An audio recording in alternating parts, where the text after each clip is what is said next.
Yo l'équipe, j'espère que vous allez bien. Aujourd'hui, nouvelle vidéo, on va parler de boxe et de myopie. Parce que vous aviez remarqué que j'avais des lunettes et que je pratiquais la boxe. Et vous m'aviez demandé comment, entre guillemets, concilier les deux. S'il était possible de faire quelque chose pour concilier la myopie et la boxe. D'abord, il va falloir définir la myopie. Donc pour ceux qui savent pas concrètement ce que c'est que la myopie, en fait, c'est un trouble de la vision. Concrètement, vous voyez très flou de loin et vous voyez relativement bien. Vous avez une vision qui est nette, mais cette fois de près. Donc la myopie est un trouble de la vision qui se corrige très facilement, soit par des lunettes comme là, comme j'ai, soit par des lentilles, donc des verres de contact, soit par une opération. En fait, il y a plusieurs types d'opérations qu'on va voir aussi plus loin dans la vidéo. Mais en fait, vous m'avez surtout posé cette question pour savoir si vous pouviez boxer en tant que compétiteur. Donc ce que j'ai répondu à beaucoup d'entre vous, en fait, c'est quand vous êtes myope, en fait, vous avez une rétine qui est beaucoup plus mince que la moyenne et en fait, vous risquez beaucoup plus un décollement de la rétine. Concrètement, comme son nom l'indique, le décollement de la rétine, c'est un soulèvement de la rétine. Donc c'est la membrane qui tapisse le fond du globe oculaire. Dans la majorité des cas, le décollement de la rétine, il fait suite à un déchirement du tissu rétinien. En fait, c'est une brèche qui va permettre au vitré, qui est le liquide qui remplit l'œil, de s'infiltrer derrière la rétine et qui va causer un décollement. Il touche principalement les personnes qui sont âgées entre 60 et 70 ans, mais il touche aussi malheureusement les personnes qui sont myopes et qui souffrent de myopie. Parce que je vous l'ai dit, ils ont une rétine qui est amincie et qui est beaucoup plus fine qu'une rétine normale.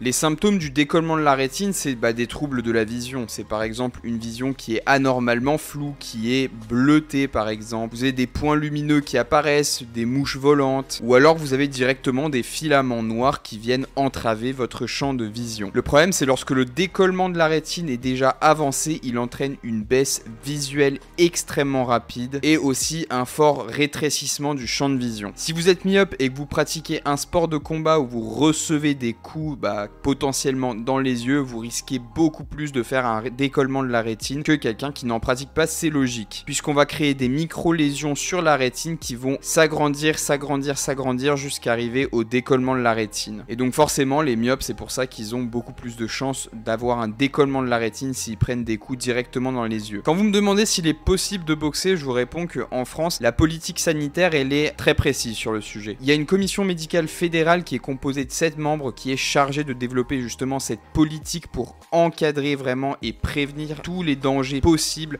auxquels on pourrait faire face. Et en fait, ils ont vraiment pour rôle de mettre en place des protocoles, des interdictions, des vérifications pour prévenir tous ces accidents vraiment en amont avant qu'ils arrivent. Je cite le docteur Marchand qui dit que les boxeurs qui ont un taux de myopie qui est supérieur à 3,5 dioptries ont beaucoup plus de chances de faire un décollement de la rétine et c'est le plus grand danger qu'ils encourent en boxe. Et c'est pour ça que dans les licences de boxe amateur, donc les licences où les coups sont donnés et portés, vous avez des contre-indications absolues et parmi ces contre-indications absolues figure la myopie. Si vous avez un taux supérieur à 3,5 dioptries de myopie, alors c'est une contre-indication absolue. Et c'est aussi le cas si vous avez subi une opération dite réfractive. Une opération réfractive, c'est quoi? En fait, c'est une opération par laquelle on vient modifier la cornée pour faire baisser la myopie. En fait, on va venir remodeler la cornée avec un laser, tout simplement, c'est la fameuse opération au laser pour vous enlever la myopie. Et malheureusement, toutes les opérations de ce type, les opérations qui sont dites réfractives, figurent aussi dans cette liste des contre-indications absolues à la pratique de la boxe en compétition, je parle bien. Ça ne vous ferme pas du tout la porte à la pratique de la boxe en loisir, en fin de compte, puisque vous pouvez pratiquer de la boxe en loisir ou même en boxe éducative, et je crois qu'en boxe éducative, il faut le voir sur votre licence,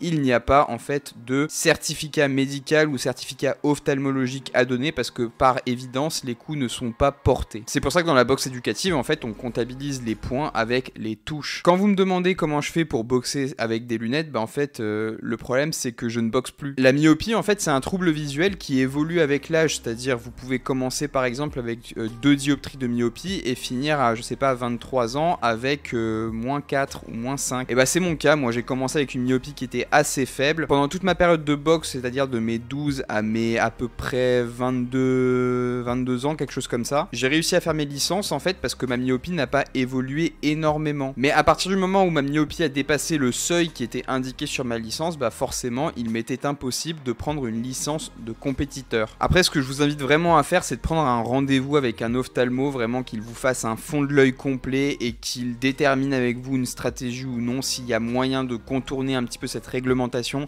s'il y a des alternatives, parce que vous savez, la médecine ça évolue tous les jours. Peut-être que demain ils vont inventer une opération qui vous permet justement de diminuer la myopie myopie sans toucher à votre cornée, sans la modifier entre guillemets. Mais pour le moment, je pense qu'on en est encore là, un moins 3,5 dioptries de myopie est égal pas de pratique en compétition du moins. Vous pouvez quand même continuer à vous entraîner évidemment, mais c'est vrai que bon bah moi je me mets à votre place, hein. J'étais là aussi, j'étais dans ce stade là, c'est même pire parce que moi j'ai eu quand même plus d'une dizaine d'années de compétition et du jour au lendemain tout s'arrête parce que du coup on dépasse le seuil de myopie et on vous dit qu'on ne vous donne plus la licence, qu'on ne peut plus vous l'accorder parce que vous dépassez ce fameux seuil et que vous risquez de faire beaucoup plus de décollement de la rétine. Je crois qu'on m'avait dit 5 fois plus de chances de risquer un décollement de la rétine que quelqu'un qui ne dépasse pas cette limite en fait. Si vous aussi vous vous retrouvez dans ce cas-là, dans le même cas que moi en fin de compte, bah, ce que je vous invite à faire c'est vraiment de peser le pour et le contre. Là dans la balance il y a quand même une chose qui reste très importante selon moi, qui est la chose la plus importante dont vous disposez en fait, c'est la santé. Vous avez vraiment la balance entre le sport et la santé. Si on prend le sport, c'est vrai qu'à la base le sport c'est quand même fait pour vous maintenir en bonne santé. À partir du moment où ça entame votre santé, bah, est-ce que ça vaut la peine d'aller dans cette direction-là? Bah, pour moi, je pense que non. Je pense que c'est mieux de continuer à pratiquer la boxe en tant que loisir, en fait, vraiment, plutôt que de te mettre, entre guillemets,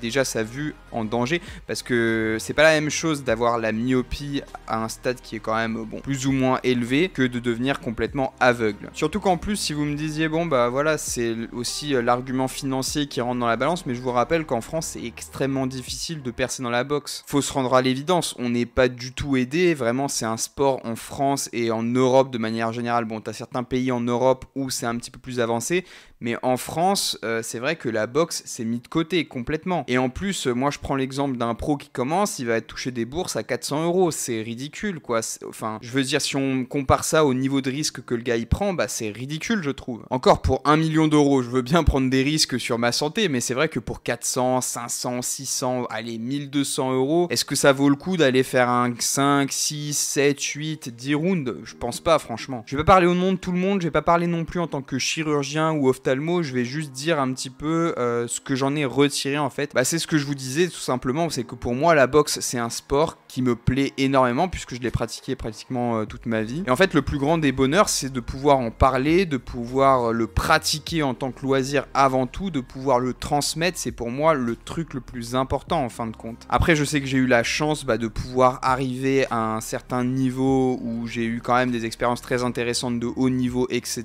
Que malheureusement certains ne pourront peut-être pas atteindre parce que ils ont déjà un stade de myopie qui est bloquant déjà de base. Mais encore une fois, tout revient à cette balance entre le sport et la santé et pour moi, les deux ne doivent faire qu'un.